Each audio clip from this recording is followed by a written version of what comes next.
Bueno, parece que por fin me conecto. Disculpad, pero he tenido algunos problemas técnicos para conectarme. Si estáis ahí, pues me gustaría saberlo. A ver. Es la primera vez que hago un Facebook Live de este tipo y la verdad es que no tengo ni idea. Estoy un poco probando, ¿no? Improvisando. Así que la verdad es que no sé ni siquiera si me estáis viendo o no. Entonces, si hay alguien por ahí y me lo puede confirmar, pues os lo agradecería para saber si hay alguien o estoy solo. He intentado conectarme con el ordenador, pero no he sabido hacerlo. Así que, a ver.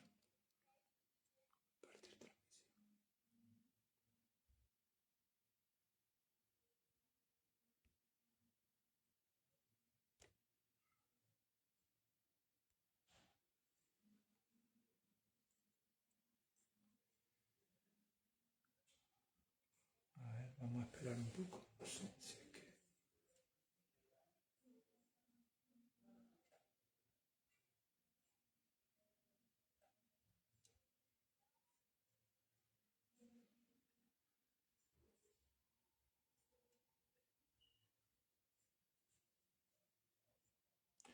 Si hay alguien ahí, me gustaría saberlo porque ya digo que no me he conectado nunca por esta vía y la verdad es que no sé si hay alguien.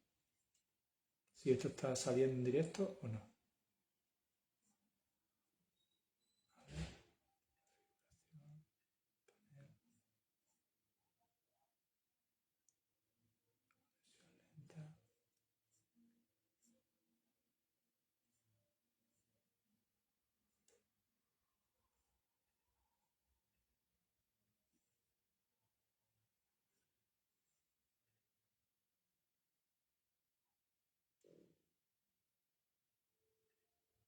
A ver,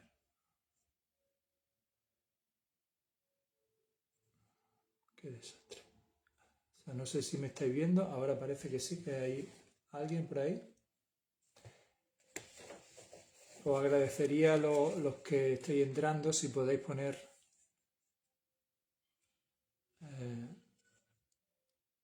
¿vale? Hola Ángela. Sí, estoy aquí empezando el vídeo y la verdad es que no sé muy bien si se ve bien, si no, si se oye bien. Entonces, si me podéis confirmar para hacerme una idea.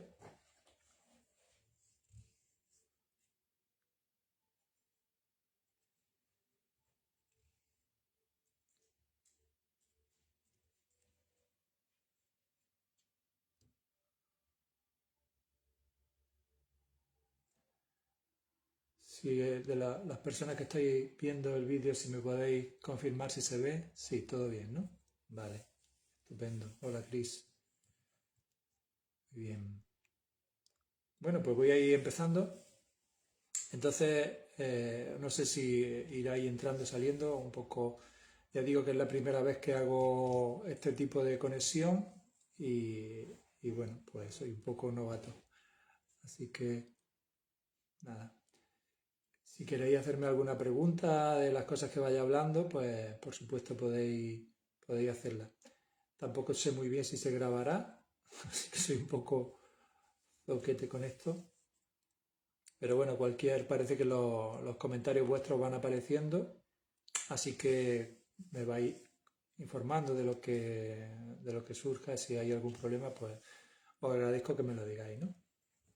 Y bueno, un poco esta charla que, bueno, ya los que me conocéis y alguna habéis trabajado conmigo, pues gracias, Carlos. Encantado de saludarte. Pues nada, los que me conocéis y demás, ya sabéis que la terapia gestal es como la herramienta de trabajo que yo uso normalmente. Bueno, un enfoque ya con mucha historia dentro de la psicoterapia, ¿no? Pero, como digo, es una herramienta de autoconocimiento y una herramienta para la transformación personal y como tal, pues bueno, depende de quién la use, pues se puede conseguir unos resultados u otros, ¿no? La terapia gestal en ese sentido a mí me gusta porque te permite pues, adaptarla un poco a tu manera de funcionar, a tu manera de acompañar a otros también, ¿no? Y en ese sentido es muy ecléctica. La terapia gestal pues se alimenta de muchos otros enfoques y permite mucho también pues acompañar desde la creatividad de cada uno, ¿no? Entonces, bueno, quizás lo primero sería explicar que la terapia gestal es bueno, que es una terapia humanista y en ese sentido se diferencia de los enfoques tradicionales, de los enfoques que más hay, por lo menos en España, ¿no? Que más se suelen emplear.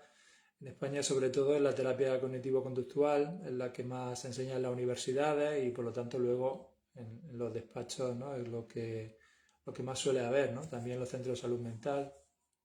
Y bueno, es un enfoque, la terapia cognitivo-conductual, en este caso, o la terapia cognitiva o conductual de manera independiente, que está muy enfocado al tratamiento del síntoma y del conjunto de síntomas, ¿no? Lo que luego se llaman trastorno o bueno, cualquier etiqueta diagnóstica, ¿no? Sin embargo, la terapia humanista y dentro de la terapia humanista la terapia gestal no se acerca al ser humano tanto para resolver síntomas como para, digamos, ayudarle a poner conciencia en lo que está bloqueado, ¿no? De alguna forma, el punto de partida es que nosotros como seres humanos tenemos un potencial y, bueno, esto la ciencia también lo ha explicado, ¿no? Que de alguna forma toda esa capacidad que tenemos pues está bastante mermada, bastante bloqueada y limitada pues por toda una serie de circunstancias vitales que luego bueno, se traducen en una serie de creencias limitantes y la terapia gestal pues lo que intenta es poner conciencia en todos esos bloqueos, en todas esas limitaciones para ayudarte a activar todo ese potencial, ¿no? Todo eso que de alguna forma está bloqueado, ¿no?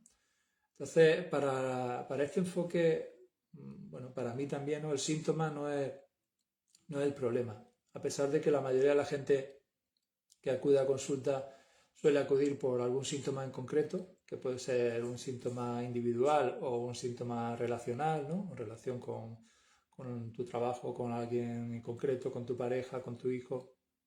Pero de alguna forma ese síntoma, cuando tratas de comprenderlo, te das cuenta que no es más que un mensajero, ¿no? O sea, no, el síntoma en sí, aunque puede crear mucho malestar, y bueno, ese malestar hay que atenderlo. Si alguien tiene ansiedad, pues evidentemente hay que ayudarle a reducir esa ansiedad, ¿no? Y que se tranquilice.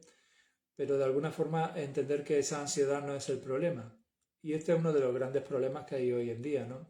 Que se ha adaptado el modelo médico, se ha adaptado al modelo psicológico, ¿no? De alguna forma, o psicoemocional. Y igual que en el modelo médico lo que se intenta es reducir los síntomas sin comprenderlos, pues también en la psicoterapia muchas veces lo que hacemos es eso, ¿no? Tratar de quitar la ansiedad, de quitar la obsesión, de quitar la depresión, pero no profundizar un poco en qué significa ese síntoma o ese conjunto de síntomas, de alguna forma cuál es el mensaje, que siempre es un mensaje que nos invita a mirar de qué forma nos estamos desequilibrando o qué es lo que hace que no haya una coherencia interna y una armonía, ¿no?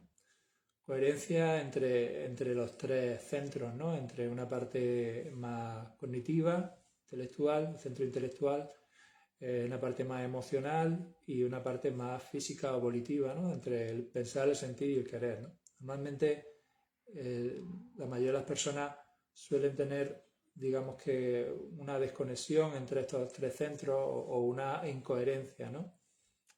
Y bueno, la terapia gestal o la manera en que yo entiendo la terapia gestal, pues intenta ayudar a eso, a poner conciencia ahí y a que haya desde esa conciencia que podamos ir armonizando todo este mundo interno para que esa coherencia interna pues se traduzca luego también en una manera sana de relacionarnos tanto con nosotros mismos como con los demás, ¿no? Con el mundo que nos rodea, porque realmente no hay diferencia, ¿no? Es como como es dentro es fuera y la forma en que trata a los demás la forma en que te trata a ti o viceversa, ¿no?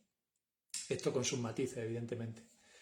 Entonces, bueno, la terapia gestal pues es un enfoque que se basa o se apoya en tres premisas, o en tres ideas importantes, ¿no? Una de ellas es centrarse en el presente, en el famoso aquí y ahora, ¿no?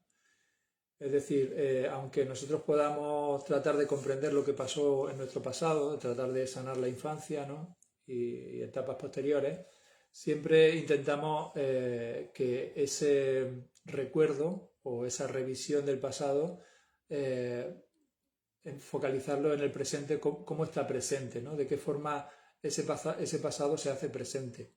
Se hace presente aquí y ahora, es decir, dentro de la relación terapéutica. ¿Qué está ocurriendo mientras cuenta eso que te ocurrió? O sea, todo el rato es una invitación a poner conciencia en lo que está pasando aquí y ahora, ¿no? Y digamos que ese presente, evidentemente, va unido al segundo punto, que es la toma de conciencia o el darse cuenta, ¿no? Es decir, el nivel de conciencia va unido al nivel de presencia, ¿no? Cuanto más presencia hay, más conciencia hay, ¿no? Aunque a veces digamos que no está directamente asociado, pues yo puedo estar presente, estar muy atento a lo que está ocurriendo, pero no hay una conciencia, digamos, no hay un observador o no hay en mí una capacidad para darme cuenta de lo que está ocurriendo. Entonces hay que también tratar de poner esa intención de darme cuenta de lo que estoy presenciando, ¿no? Unir esa presencia con la conciencia, ¿no? Y desde ahí, pues el tercer punto sería la responsabilidad. Que esto es algo que también se suele comprender mal, ¿no? Normalmente, al menos en nuestra cultura, la responsabilidad está muy unido a la culpa, ¿no? Parece que cuando decimos que tú tienes la culpa o es como que es tu responsabilidad, ¿no?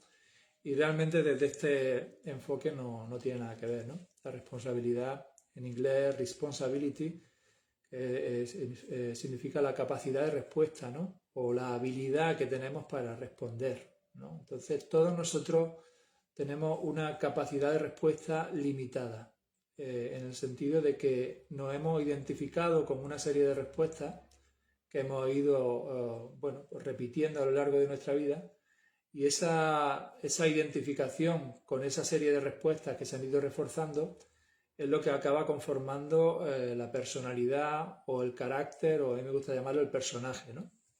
En esta obra de teatro, ¿no? Entonces, normalmente lo que ocurre es que nuestra capacidad de respuesta está limitada porque nosotros estamos identificados con un personaje que tiene un número de respuestas limitadas. Es decir, un personaje o una personalidad se define por una tendencia de comportamiento estable.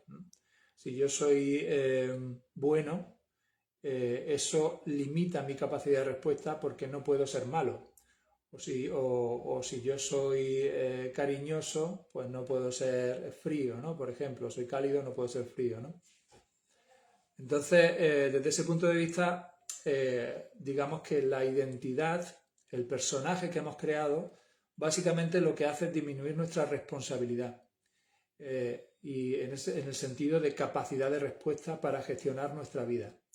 Entonces la terapia gestal intenta, o yo al menos intento ayudar a las personas a que se den cuenta de cómo esa identidad que han ido creando, de alguna forma, aunque responde a situaciones de nuestra vida y digamos que nos ha ayudado en el proceso, normalmente esa personalidad o ese carácter o ese personaje se forjó en nuestra infancia como una manera de adaptarnos a un entorno normalmente más hostil de lo que nos contamos, ¿no?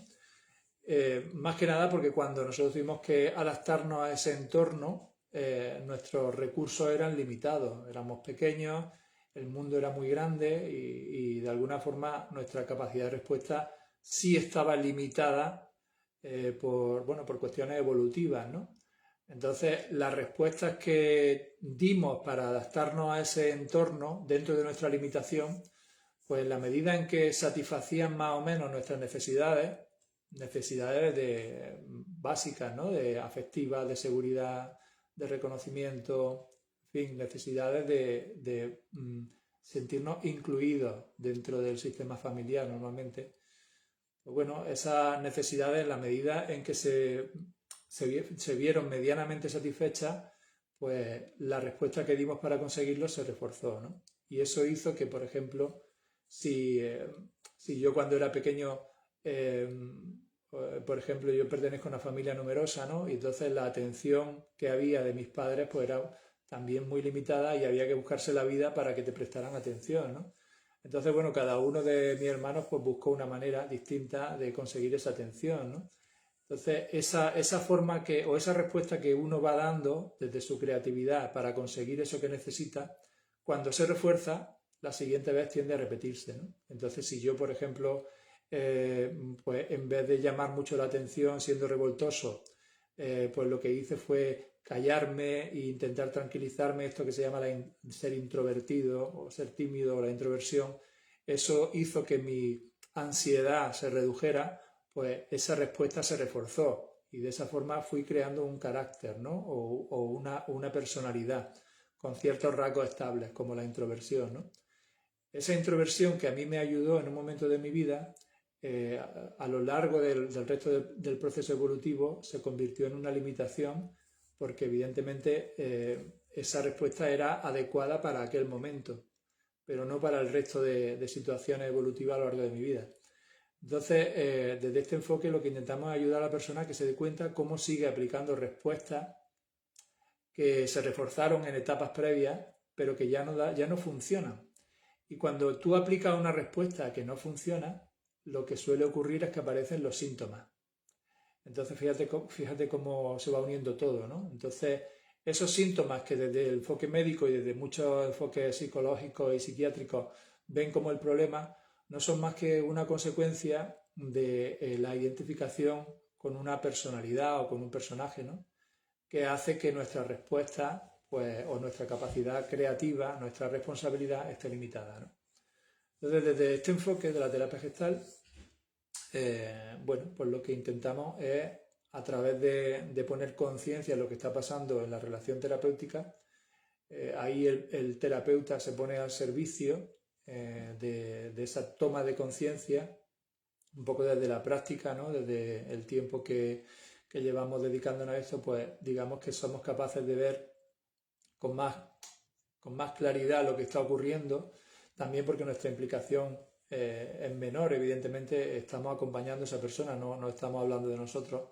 Entonces, bueno, desde ahí ayudamos a la persona a que ponga conciencia en cómo está atrapado en una serie de respuestas normalmente automáticas e inconscientes que le restan libertad y que le impiden, pues eso, ser más creativo en su vida. Porque esa personalidad que, bueno, muchas veces en nuestra cultura es como que parece que es bueno, ¿no? Esta persona tiene mucha personalidad, ¿no? Y parece que eso es algo bueno, cuando realmente es algo que nos limita muchísimo.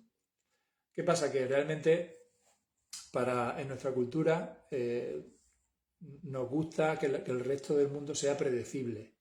Es decir, a mí no me gusta esa sensación de no saber cómo va a responder el otro desde su libertad, ¿no?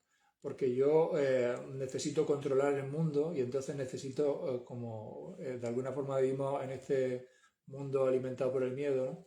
Necesito predecir cómo se van a comportar los demás y evidentemente una persona que va creciendo y que va aumentando su responsabilidad, su capacidad creativa, pues desde ahí no es tan fácilmente predecible, porque ya no tiene una personalidad que lo limita, ya no tiene una identidad que lo limita y que le impide pues gestionar su vida de una manera mucho más creativa, ¿no?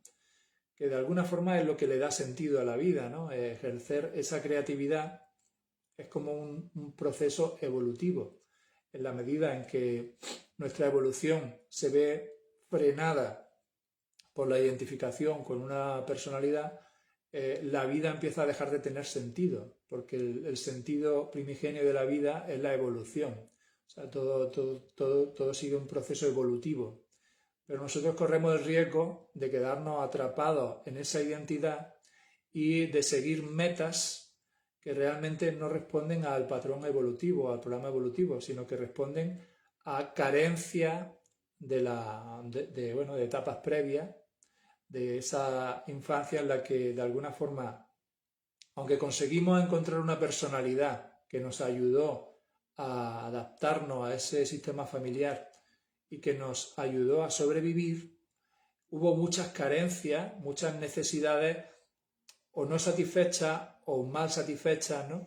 Que de alguna forma hicieron que a lo largo de nuestra vida continuáramos buscando satisfacer algo que necesitamos en aquel momento, ¿no? Todos podemos haber vivido pues, situaciones de falta de seguridad, de falta de afecto, falta de reconocimiento, en fin, muchísimas necesidades relacionales, ¿no? Y esa carencia también pasa a formar parte de nuestra identidad, ¿no? Por eso en términos de crecimiento personal se habla mucho de esto de la abundancia, ¿no? Que tiene que ver con esta libertad, ¿no? Con esta creatividad. En la medida en que continuamos atrapados en ese personaje, pues ese personaje se identifica con sus carencias y desde ahí sigue buscando. Pero claro, es una búsqueda estéril porque realmente lo que estamos recreando una situación en la que lo que había era insatisfacción, ¿no? Realmente, de alguna forma, todo es como confirmar la hipótesis, ¿no? De que no hay para mí. Y sin darnos cuenta, esas necesidades, pues bueno, siguen siendo insatisfechas, ¿no? Eso en sí es un problema, ¿no? Porque estamos buscando donde no es. Estamos buscando, pues por ejemplo, si yo de niño no tuve suficiente reconocimiento, pues me voy a pasar la vida intentando eso, que haya un reconocimiento, que, bueno, que de alguna forma los demás me vean, me reconozcan, pero ese reconocimiento, aunque se dé, no va a ser suficiente, porque el problema no es que se dé el reconocimiento, sino que yo estoy identificado con la falta de reconocimiento. Entonces voy a seguir buscando, una búsqueda estéril, ¿no? Y a la vez voy a desconectarme de las necesidades reales, de lo que realmente necesito en este momento evolutivo, ¿no? Que esta es otra de las cosas que a mí me atrae más de la Gestalt, ¿no? Que te ayuda a poner conciencia entre la diferencia entre lo que llamamos necesidades neuróticas, que tienen que ver con necesidades no satisfechas en nuestra infancia normalmente, con las necesidades reales que responden a nuestro momento evolutivo actual. Es como que la terapia gestal te ayuda a darle al botón de actualizar, ¿vale?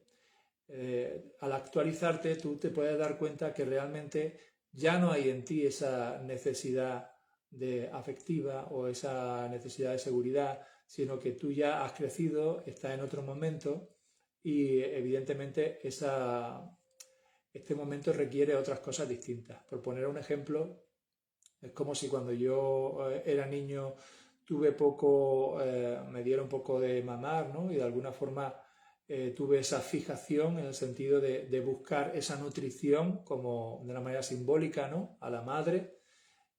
Puedo estar buscando eso toda mi vida, pero ese alimento que era el que yo necesitaba en aquel momento evolutivo, en este momento de mi vida no es el alimento que me va a hacer a mí crecer y que me va a hacer evolucionar.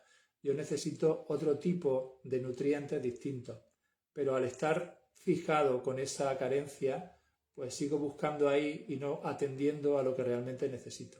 Todo eso genera internamente incoherencia, falta de armonía y todo un montón de síntomas, ¿no? Relacionales. Unido a todo esto, de lo que pasa en el proceso evolutivo, ¿no? Pues hay una tendencia muy grande al victimismo, ¿no? Como que, de alguna manera, en la medida en que no me responsabilizo, pues acabo victimizándome también, ¿no? Como que cuando me responsabilizo, asumo que yo tengo la respuesta a aquello que necesito, ¿no? Yo tengo la capacidad de encontrar aquello que necesito. Sin embargo, cuando éramos pequeños, cuando nuestros recursos eran limitados, realmente sí éramos unas víctimas de, bueno, pues de una situación familiar o social o cultural, ¿no? Realmente cuando éramos niños lo que vivimos fue una convivencia forzosa, es decir, no pudimos elegir ni a nuestros padres, ni a nuestros hermanos, ni el sitio donde vivíamos. Ahí realmente sí éramos víctimas de esa situación, no podíamos elegir. ¿Qué pasa? Que en la medida en que nos identificamos con esa vivencia, no nos actualizamos y seguimos de alguna manera pues viviéndonos desde ese lugar, ¿no? Y al victimizarnos, ¿qué hacemos? Pues no asumir que nosotros podemos, ya podemos, cuando nos actualizamos, podemos cambiar nuestra forma de responder, podemos ser más creativos, podemos buscar de otra forma distinta aquello que necesitamos y desde ahí dejar de culpar. Da igual a quien culpes, ¿no? Porque incluso que te culpe a ti mismo, da igual, la culpa lo que te hace es impedirte gestionar lo que te está pasando, ¿no? La culpa es como si culpo a alguien, yo ya me pongo en un lugar pasivo, ¿no? O sea, la culpa es de la sociedad, la culpa es de mis padres, la culpa es de mi infancia, la culpa es mía. Ya, pero más allá de la culpa, tú tienes una capacidad de respuesta a lo que está ocurriendo. Porque tus posibilidades de respuesta son infinitas, en la medida en que tu creatividad es infinita, ¿no? En ese sentido es como atrevernos a salirnos del personaje, a salirnos de lo conocido y ir probando respuestas nuevas, ¿no? Ahí es cuando nosotros nos ponemos en sintonía con el programa evolutivo, con la vida y cuando empieza a tener sentido, ¿no? Cuando realmente esa capacidad creativa se activa y la culpa deja de tener también un espacio o un lugar ahí, ¿no? Entonces, bueno, ese sería un poco cómo funciona el proceso desde que llegamos a este mundo y cómo nos vamos quedando atrapados en este personaje, ¿no? La terapia gestal, pues esa herramienta que te ayuda a poner conciencia en ese personaje que has creado, del que no eres consciente, ¿no? Del que de alguna forma, de una manera muy automática, conduce tu vida, ¿no? Y a través de la terapia pues puedes ser más consciente de eso, ¿no? De cómo hay muchas respuestas que no son conscientes. Cuando digo que no son conscientes es que no son elegidas, ¿no? Claro, en la medida en que yo funciono de una manera automática, no elijo mi respuesta, sino que respondo a programas, ¿no? Aprendidos, pues de alguna forma no estoy dándole sentido a la vida, porque la vida tiene sentido en la medida en que yo voy aprendiendo a elegir. Esa es la responsabilidad de la que hablaba antes, ¿no? Si esto sería como una especie de universidad, ¿no? O de un lugar donde venimos a aprender a elegir. ¿Y cómo aprendemos a elegir? Pues primero entendiendo que nuestra capacidad de respuesta no está limitada, que nosotros podemos ser creativos, ¿no? Cuando nos quedamos atrapados en una relación, en un trabajo o en lo que sea, ¿no? Simplemente son creencias limitantes, ¿no? Que pueden tener que ver mucho con este sentimiento de carencia o todo eso que en terapia gestal llamamos los introyectos, ¿no? Un introyecto es una idea que yo he asumido como propia sin discernirla, sin masticarla. Es un alimento que no he podido asimilar, porque en la medida en que yo no mastico el alimento, me lo trago, pasa a formar parte de mí, pero no he podido asimilar sus nutrientes, no he podido separar lo que quiero y lo que no quiero. Y eso ocurre de una manera muy inconsciente, la forma en que nos relacionamos con con nuestro entorno más cercano, ¿no? Cuando somos niños. Y todos esos introyectos, todas esas ideas que definen quiénes somos, quiénes no somos, lo que está bien, lo que está mal, lo que se puede, lo que no se puede, toda esa serie de creencias introyectadas pues van determinando luego las respuestas que están disponibles para nosotros. Pero realmente no son más que creencias, porque nuestras respuestas disponibles están. Otra cosa es que nosotros nos atrevamos a ser creativos, ¿no? Entonces, bueno, esa es una del trabajo que hacemos en Gestal, ¿no? El ayudar a poner conciencia en esas introyecciones, ¿no? Esas ideas que nos limitan. Otro de los mecanismos que trabajamos mucho en terapia gestal es la proyección, ¿no? Y es como, de alguna forma, todo eso que he tenido que negar en mí para adaptarme a un sistema familiar, a un sistema escolar, da igual, ¿no?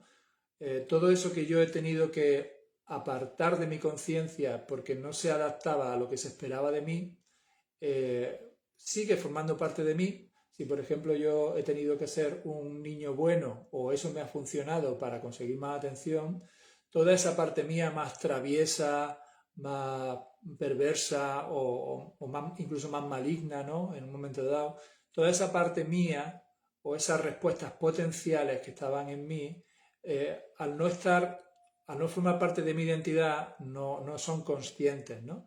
No es que no estén ahí, es que simplemente yo no me doy cuenta porque no me identifico con eso. Es como si yo no pudiera ver más que aquello con lo que me identifico. Entonces, de alguna forma, esas capacidades, respuestas, cualidades que tenemos están ahí, pero no son reconocidas. Y entonces, ¿qué hacemos con eso? Proyectarlas.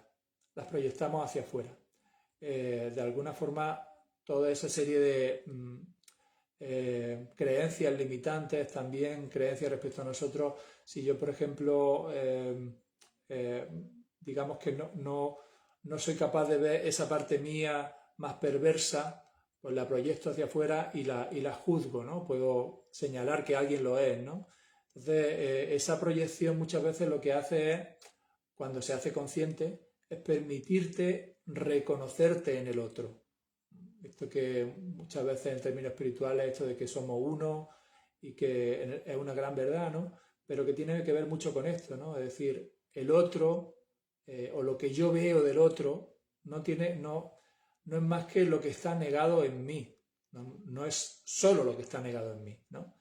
Porque yo puedo ver en el otro muchas cosas que yo reconozco en mí, pero normalmente cuando yo juzgo al otro, tanto negativa como positivamente, puede ser aspectos negados en mí. Y el otro no es más que un reflejo de lo que yo no reconozco en mí.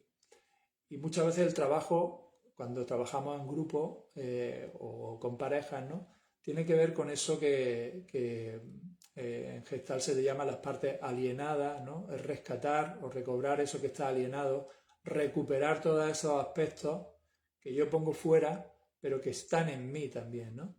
Y eso, pues, ¿qué me va a permitir? Pues ir ampliando mi identidad. Porque lo que se trata no es de trascender la identidad, ¿no? Eso no se puede. Nosotros necesitamos un traje para estar en este mundo. Necesitamos una personalidad. Pero lo que vamos haciendo en terapia gestal es estirar esa personalidad, ampliarla, ¿no? Que lo que yo soy o lo que me define a mí mismo cada vez sea más amplio, ¿no? Como que si antes yo me definía como un niño bueno, ahora puedo ser también un niño malo. Entonces, ¿eso qué hace? Que yo ya no me defina con una polaridad, ¿no? Sino que depende de la situación. Y ese es uno de los aspectos que buscamos en la terapia gestal, ¿no? Que pasemos de tener una identidad concreta a ir siendo cada vez más situacionales. Que lo que determine nuestra respuesta no sea tanto nuestro personaje o nuestra identidad, sino la vida, las circunstancias que estamos viviendo, ¿no? Entonces, en función de lo que estoy viviendo, que yo pueda responder de una forma o de otra, es decir, que yo pueda ser de una forma o de otra, porque tendemos a creer que uno es lo que responde, ¿no? Entonces, en ese sentido vamos ganando libertad, vamos ampliando ganando esos grados de libertad, ¿no? Que evidentemente eso también se traduce en ser más auténtico, que es otro de los objetivos en terapia gestal, aumentar el nivel de autenticidad, ¿no? En el sentido de que yo ya no me escondo tanto detrás de este personaje que puede ser muy adaptativo, ¿no? En un momento dado, pero que también tiene mucha falsedad y es algo que bueno, pasa mucho en nuestra sociedad, ¿no? Hay muchísima hipocresía, muchísima falsedad, mucho miedo a decir lo que pienso, a mostrar lo que siento, a ser coherente, de alguna forma atreverme a ser lo que soy, ¿no? Porque cuando lo intenté siendo niño, pues no me fue bien y entonces aprendí que es mejor callarse o que es mejor fingir o lo que sea, cada uno en donde esté atrapado, ¿no?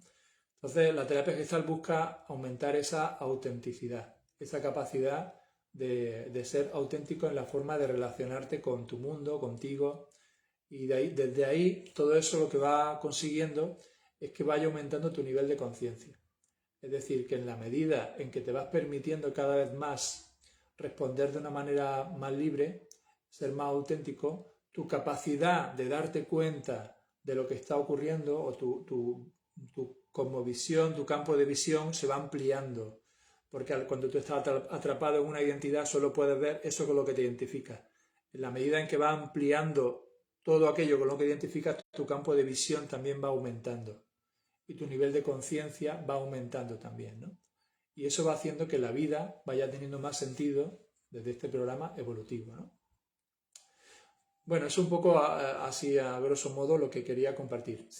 No sé si queréis hacerme alguna pregunta. Visto que está ahí César, Marta, Maribel. Si hay alguna pregunta que me queráis hacer.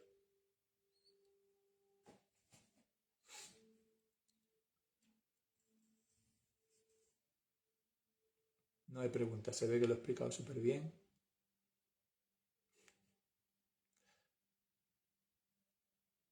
Hola, Mel. Entonces, bueno, un poco me voy a mirar la chuleta si hay alguna cosa que se me haya olvidado. Uno de los... A veces la terapia gestal también se le...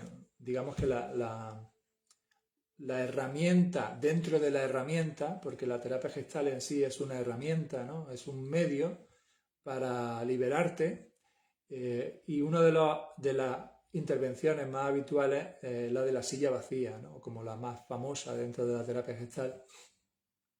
La silla vacía tiene que ver cuando el creador de la terapia gestal, que fue Fritz Perls, que es un judío alemán, ¿no? Que luego se fue a vivir a Estados Unidos, pues él lo que hacía era poner delante, o sea, ponía una silla vacía y creaba un diálogo o recreaba el diálogo interno, ¿no?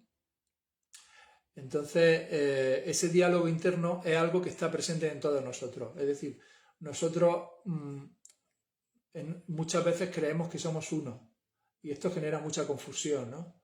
Porque, claro, todo el tema de la tensión interna, de las dudas, tiene que ver con que nosotros como mínimo hay una dualidad, como mínimo hay un diálogo, ¿no?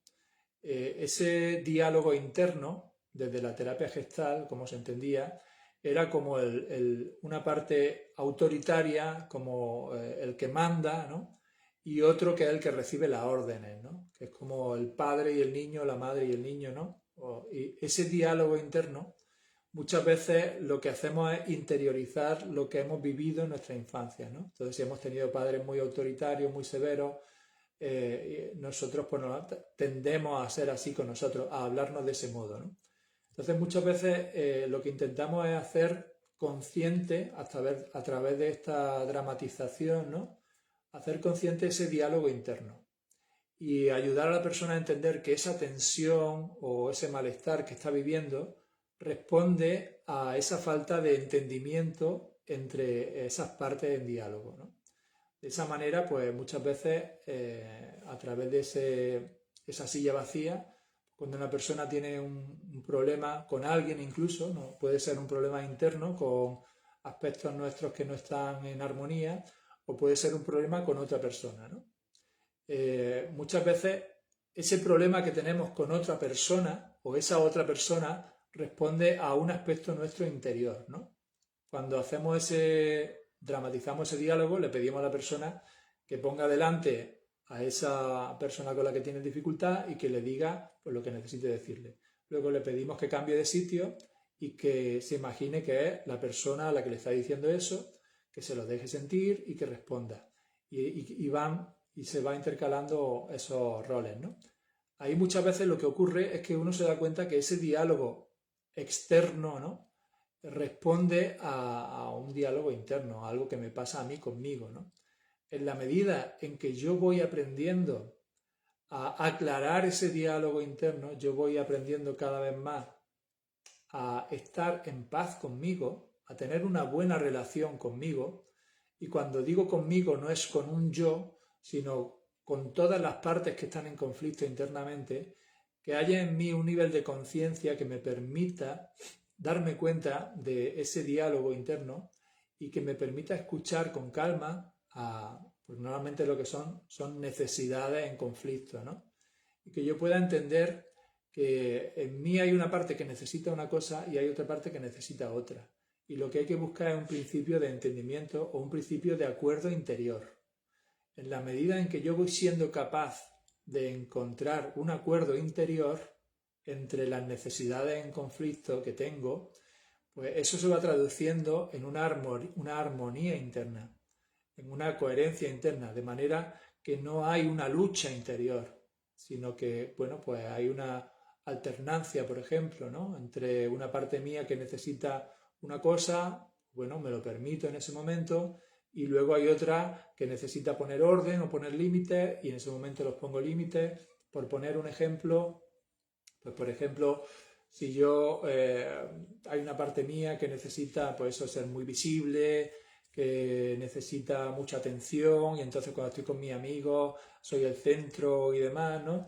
Y hay otra parte mía que internamente está juzgando eso y que necesita, pues, colocarse en otro lugar, más servicio y demás, ¿no?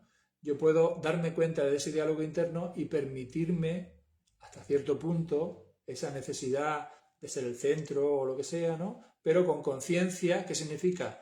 Que hay un momento en que yo digo, bueno, hasta aquí está bien, y ahora esta otra parte mía que necesita quedarse en un segundo plano o escuchar o lo que sea, la atiendo también. Hay un principio interno de atención a las necesidades que van surgiendo, ¿no? Eso una vez que hemos hecho todo ese trabajo previo de distinguir entre la necesidad real y la necesidad neurótica, ¿no? Porque, bueno, todo esto es complejo, o sea, no es que sea complejo, sino que requiere tiempo, porque darnos cuenta de que realmente la diferencia entre lo neurótico y lo auténtico es un proceso que requiere tiempo. Y muchas necesidades, aunque sean neuróticas, hay que atenderlas, ¿no? Para que la persona se vaya dando cuenta. Por poner un ejemplo, si alguien viene a terapia y yo me doy cuenta que necesita una figura paterna, ¿no? Necesita a alguien que le oriente, que le guíe y que le diga lo que tiene que hacer, aunque yo entienda que esa necesidad neurótica, y cuando digo neurótica me refiero a que responde a una situación de la infancia y no a una situación actual, porque esa persona ya es adulta y podría asumir su propia responsabilidad, temporalmente necesita a lo mejor que esa búsqueda de padre o de madre o lo que sea, ¿no?, sea atendida por alguien que se da cuenta, y en la medida en que eso se va atendiendo mínimamente, se va creando un vínculo, y desde ahí llega un momento en que uno lo puede confrontar, ¿no?, y le puede mostrar esto que está ocurriendo, ¿no?, en la relación terapéutica, ¿no? Que el paciente, de una manera amable, el paciente, el consultante, da igual, ¿no?, la persona que está ahí, de una manera amable se vaya dando cuenta de lo que está buscando, ¿no?, y que eso que está buscando responde a carencia o a herida de la infancia, no a una situación actual. Entonces hay que buscar ese equilibrio entre ir acompañando a la persona para atender todas esas necesidades neuróticas, y que poco a poco vaya poniendo conciencia en eso, en que son neuróticas, en que no responden a su situación actual, y poco a poco se vaya actualizando y vaya recuperando esa capacidad de respuesta para atender lo que necesita ser atendido aquí y ahora, ¿vale? Bueno, yo, como os podéis dar cuenta, me pongo a charlar y no paro. Entonces, bueno, me gustaría, si tenéis alguna pregunta o algo que me queráis decir, porque la verdad es que ya digo que es la primera vez que uso este medio y no sé muy bien. Pero bueno, espero que, no sé si por lo menos que me digáis si lo habéis escuchado bien, si está todo claro. Ahí Carlos me dice, ha sido claro. Muy bien. No sé si es que esto se ha parado. Si me podéis decir algo, un poco de feedback. A ver. Aquí me pone que la conexión es lenta. Supongo que sí. Hola Lola. Sí, os estoy pidiendo un poco de feedback, ¿vale? Si tenéis alguna pregunta, alguna duda. Este sería un poco el enfoque, ¿no?, que llamamos la terapia gestal, que es una terapia humanista y demás, ¿no? Todo esto luego, ¿en qué se traduce en la práctica? Pues de alguna forma uno puede, digamos que todo esto responde a una búsqueda interior, ¿no? O sea, el principio o lo más necesario o lo básico es que uno tenga una curiosidad interna, ¿no? que uno realmente tenga esa búsqueda, ¿no? Y que desde esa búsqueda uno pues se puede acercar a este enfoque en varias formas, ¿no? Una sería a través del trabajo individual, en terapia individual, y otro sería la terapia grupal, ¿no? Digamos que la forma más genuina, ¿no? de acompañar desde este enfoque es la terapia grupal, porque digamos que cuando se inició pues se hacía en grupo, ¿no? Y el trabajo en grupo tiene muchas ventajas frente al individual, porque con esto que explicaba de que el otro muchas veces no es más que un espejo proyectado de mis partes o de mis aspectos negados, cuando lo trabajamos en grupo tenemos la posibilidad de verlo con más claridad. Es decir, en terapia individual solo hay un espejo que es el terapeuta, ¿no? Y muchas veces el terapeuta, al ser una figura de autoridad, lo que ocurre es que lo que proyectamos es justamente esa transferencia, ¿no? Hacia el padre o hacia la madre, ¿no? Pero en un grupo de iguales, pues digamos que hay muchos más espejos, muchas más posibilidades de rescatar aspectos míos proyectados en el otro, ¿no? Que puede ser desde la admiración al otro o desde el odio al otro, da igual lo que sea, ¿no? Lo que me pasa a mí con el otro. Eso que me pasa a mí con el otro es un material de trabajo súper interesante, ¿no? Porque tiene que ver con todo eso que yo necesito integrar. Porque todo lo que yo diferencio del otro, todo lo que rescato como una figura, ¿no? En el otro, pues muchas veces responden a aspectos míos negados. Entonces el trabajo en grupo me permite rescatar muchísimos aspectos negados en mí, ¿no?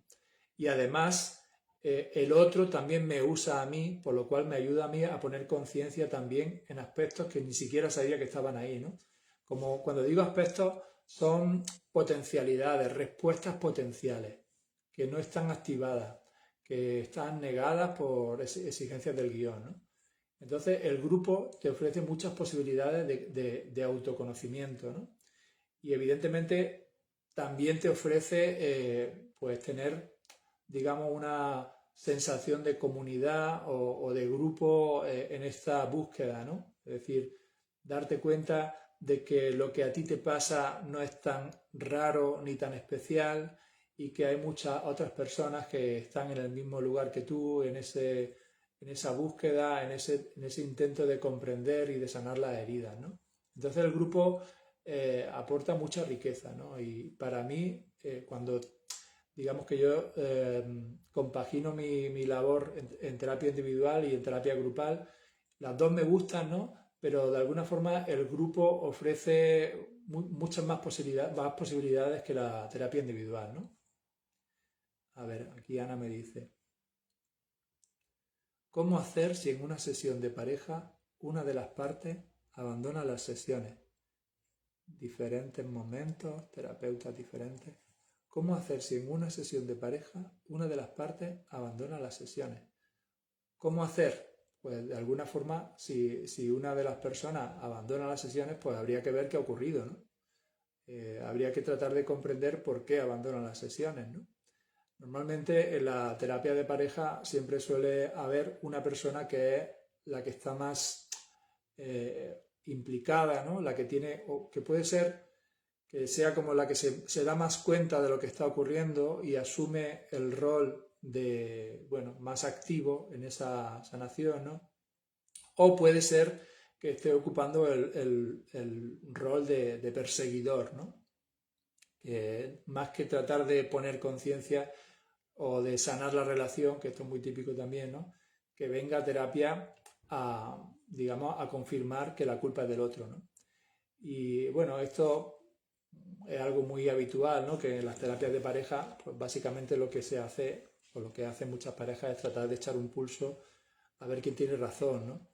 Y claro, cuando tú tratas de echar un pulso a ver quién tiene razón, terminan perdiendo los dos, ¿no? Porque justamente la pareja es un espacio para ampliar mi conciencia, ¿no? Y tener, y, digamos, poder asumir otros puntos de vista, ¿no? Si lo que yo uso la pareja es para tratar de imponer el mío, lo único que estoy transmitiendo es que no, mi punto de vista, pues, no es muy fiable, ¿no? O sea, necesito corroborar, ¿no? Y que todos me den la razón. Pero bueno, si una persona se va de la sesión de pareja, pues habría que ver qué ha ocurrido ahí y habría que aprovechar eso que ha ocurrido, esa experiencia, para tirar del hilo, ¿no? O sea, como ya digo, el síntoma no es el problema, el síntoma es el mensajero. Pero bueno, muchas gracias, Ana, por el aporte. A ver si hay alguna otra pregunta. Bueno, como os decía, la terapia gestal, al menos en España, a ver qué dice Ana, abandona con la explicación que no se avanza, pierde tiempo y dinero. Bueno, pues si tiene la idea de que no se avanza y que pierde tiempo y dinero, pues habrá que ver si es verdad, ¿no? Porque bueno, no todas las terapias de pareja funcionan, ¿no? Y ayudan, ¿no? Ya te digo que si una terapia de pareja, lo que se dedica a la terapia de pareja es a ver quién tiene razón, pues a lo mejor no hay avance, ¿no? Como que hay que centrarse en objetivos, digamos que hay que hacer piña o hay que tener un objetivo común y que ese objetivo común sea el que guíe la terapia de pareja. No tener objetivos egoicos, ¿no? No individuales. Muchas veces pasa eso, ¿no? Entonces, al menos yo cuando hago terapia de pareja, lo primero que trato es de ver claramente qué quiere cada uno de los dos cuando vienen a terapia de pareja y si hay algún objetivo común, si hay algo en lo que los dos estén de acuerdo, estén implicados y si no es así, pues probablemente no tiene sentido hacer esa terapia de pareja.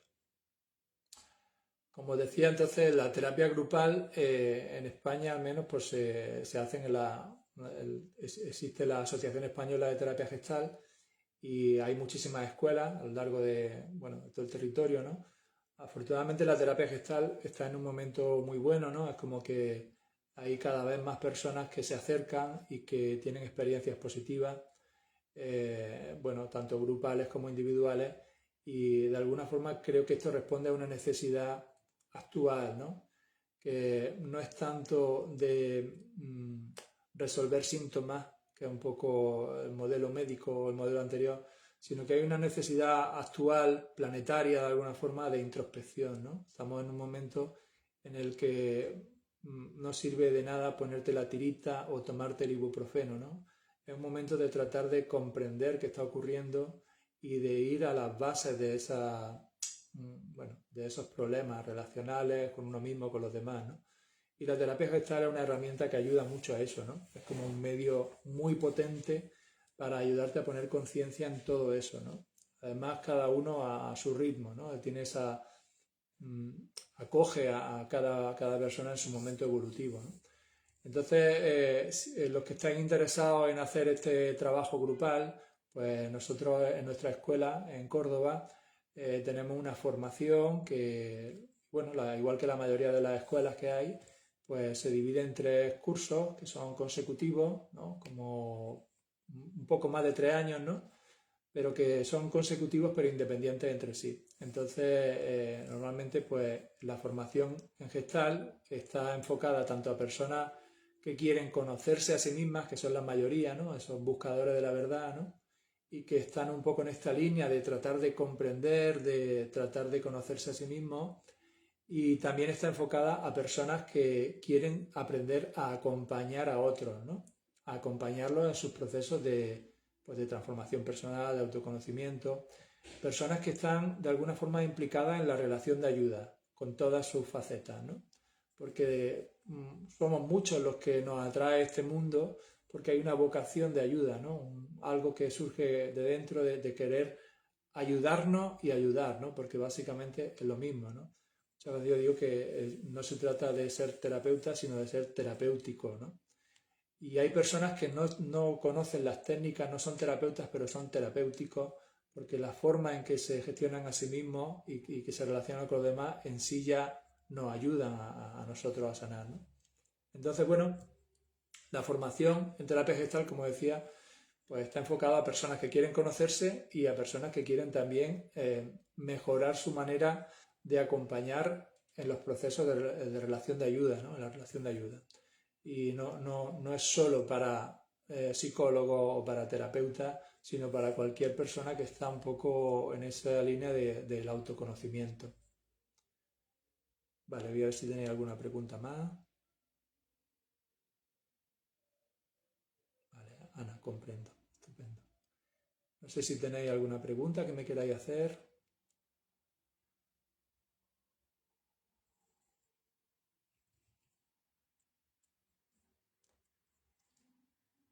¿Está todo claro? Si está todo claro, me pongo una medalla porque explicar la terapia gestal en el ratito que llamo es... La terapia gestal es muy amplia, ¿no? Y como ya decía, es una herramienta que depende mucho también de quién la use, ¿no? Aunque como herramienta que es, tiene un uso limitado, el arte o la creatividad con que la usa, pues depende también de la propia personalidad, ¿no? Gracias, Lola. Entonces, bueno, si, si os resuena todo esto, ya digo que yo como buscador de la verdad que soy, ¿no? Que estoy abierto a todas las influencias que hay, ¿no? O sea, aunque yo me dedico o dedico mi tiempo a acompañar desde esta mirada gestáltica, ¿no? Pues estoy abierto a cualquier otra influencia, a cualquier otro enfoque, ¿no? Pero para mí la terapia gestal es como el más completo, ¿no? Porque es muy heterogéneo, es muy ecléctico, permite mucha creatividad y desde ahí pues me siento cómodo usando esta herramienta, ¿no?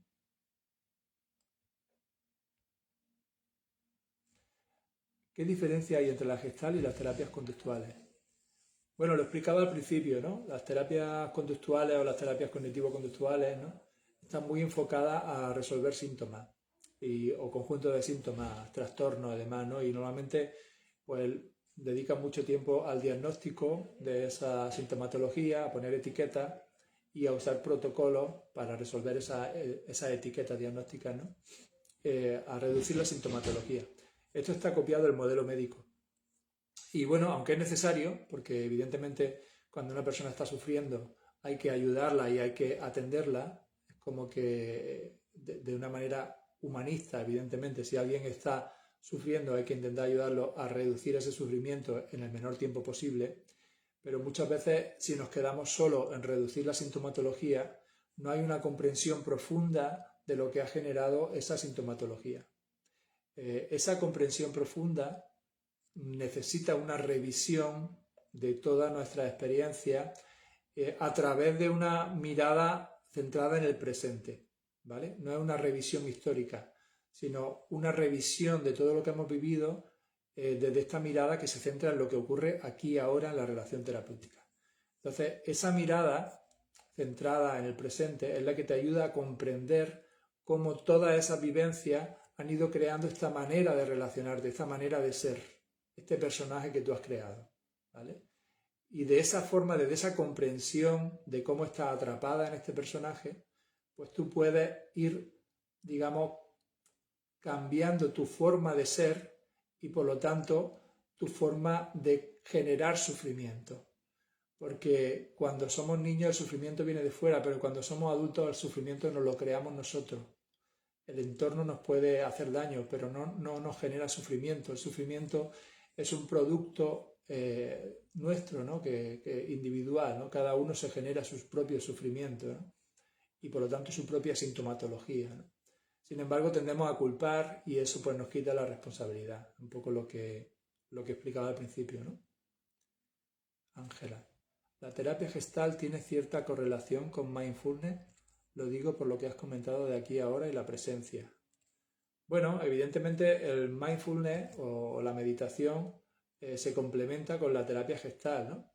Desde mi punto de vista se complementan, pero no son suficientes por sí mismas, ¿no? Es como que conozco a mucha gente que medita y que utiliza la meditación como una evitación, ¿no? Como una forma de no hacerse cargo de lo que no está resuelto. Entonces, cuando tú te haces cargo de lo que no está resuelto, de los asuntos inconclusos, que en el fondo esto no lo he explicado antes, pero una gestalt o la palabra gestalt significa configuración o una configuración cerrada, algo que tiene sentido o significado de manera completa. Cuando una gestal no está cerrada, no tiene un significado completo, está como fragmentada, entonces necesitamos cerrarla, necesitamos comprenderlo para que pase al fondo de la conciencia y no esté constantemente intentando atraer nuestra atención, ¿no? Todo aquello que no está resuelto por la ley de cierre necesita cerrarse para que pase al fondo de la conciencia, ¿no? Entonces, cuando nosotros nos cerramos los asuntos que tenemos pendientes, todos estos asuntos de nuestra historia, cosas que no hemos podido decir, que no hemos podido hacer, que no hemos podido expresar, todos esos asuntos necesitan cerrarse. Cuando no se cierran y empieza la sintomatología, pues hay mucha gente que busca en el mindfulness una manera de acallar esa sintomatología, de evitar ese sufrimiento o atender ese tipo de asuntos, ¿no? Y claro, eso les lleva, desde mi punto de vista, progresivamente a ir apartándose del mundo. Claro, porque en el mundo es donde se surgen esos problemas. ¿Qué pasa? Que si tú te vas a meditar o a hacer mindfulness a un sitio muy lejano y demás, y encuentras una tranquilidad y encuentras una paz interior, es real que la encuentras, ¿no? Pero en el momento en que tú bajas de la montaña, te vas a encontrar los mismos problemas, los mismos asuntos que tenías pendientes. Están esperándote. Entonces, o lo resuelves y la terapia gestal es una herramienta útil para resolverlo, o te vuelve a la montaña, ¿no? Te vuelve al templo y te quedas ahí, ¿no? Entonces, de alguna forma, la meditación, el mindfulness es un complemento que nos ayuda a, digamos, a ejercitar más ese músculo de la conciencia, a ser cada vez más capaces de estar presentes, pero a estar presentes para atender todo eso que no está resuelto, a darme cuenta de cómo todos esos asuntos inconclusos surgen en el presente a través de la relación con el mundo, ¿vale? Entonces, de esa manera, esa capacidad de estar presente que voy ejercitando a través de la meditación la pongo al servicio de la sanación de mi herida, de la infancia, de todo lo que no está resuelto. No sé si se ha entendido bien. Hola, Arturo. Vale. ¿Tenéis alguna pregunta? ¿Algo que me queráis decir? No sé ni cuánto tiempo llevamos. Llevamos ya más de una hora.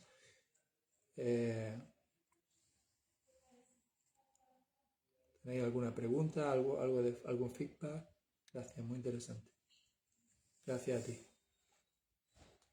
Bueno, como os decía, si estáis interesados en acercaros a este enfoque, en aprovechar esta herramienta, pues hay muchas escuelas de terapia gestal en todo el territorio.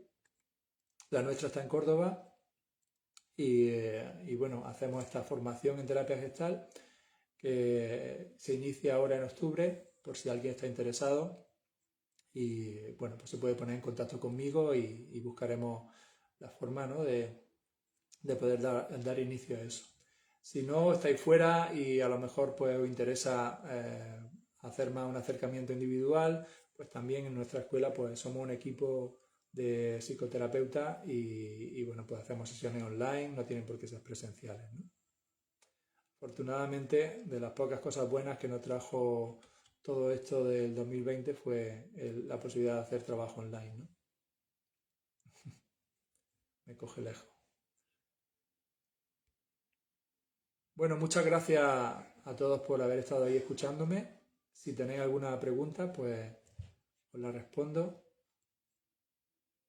Y si no, pues agradeceros.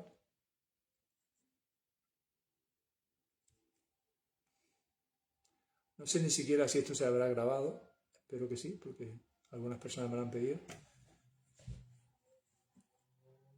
Sí, se puede hacer online. O sea, la terapia individual, incluso la terapia de pareja, se puede hacer online.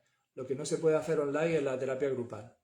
Porque normalmente la terapia grupal o la formación en terapia gestal pues necesita una presencialidad porque muchas de las dinámicas que usamos para poner conciencia pues necesitan el contacto y necesitan una parte más física, ¿no?, de contacto. Entonces, lo que es la formación, el trabajo grupal, sí requiere que sea presencial, ¿no? Bueno, pues si no tenéis otra pregunta, pues muchas gracias por haber estado ahí a todos. Os mando un fuerte abrazo y espero que, bueno, que os haya gustado y nada más. Si me queréis decir algo. Espero que este medio haya ido bien. Bueno, pues lo dicho, muchas gracias, mucha gratitud y espero que vaya todo bien y que haya servido al propósito que tenía, ¿no? Hasta la próxima.